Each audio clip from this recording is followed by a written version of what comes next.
মূল দুইটা পয়েন্ট বলবো আপনাদেরকে। যারা বাজারে ব্যবসায়ী আছেন তাদের কাছে আমার অনুরোধ, আজ থেকে সবাই প্রতিজ্ঞা করেন ইসরায়েলি কোনো পণ্য আমরা আর দোকানে তুলব না।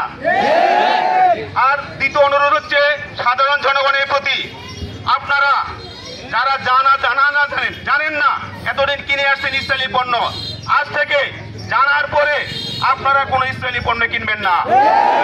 আপনি একটা ইসরায়েলি পণ্য কেনার অর্থ হলো আমার ফিলিস্তিনি ভাই এবং বোনদের উপরে তাদের হামলার জন্য আমরা তাদেরকে বিকাশ করে দেওয়া, নগদ করে দেওয়া, ব্যাংক অ্যাকাউন্ট করে দেওয়া। প্রত্যেকটা পণ্যের একটা অংশ ইসরায়েলের কাছে চলে যায়, সেই টাকা দিয়ে তারা বোমা এবং অস্ত্র কিনে।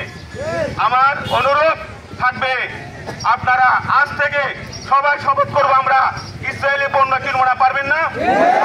শপথ করবেন সবাই, আজ থেকে আমরা কোন ইসরায়েলি পণ্য কিনবো না। দোকানদার ভাইরা, আমরা আজ থেকে কোন ইসরায়েলি পণ্য দোকানে তুলবো না। ইসরায়েলি পণ্য ছাড়াও হাজার হাজার পণ্য আছে আমাদের কাছে, আমরা সেইগুলোতে চলবো। আজ থেকে ইসরায়েলি পণ্য আমরা কভার দিলাম। এই বলে আমি আমার বক্তব্য শেষ করছি। আসসালামু আলাইকুম ওয়া রাহমাতুল্লাহি ওয়া বারাকাতুহু।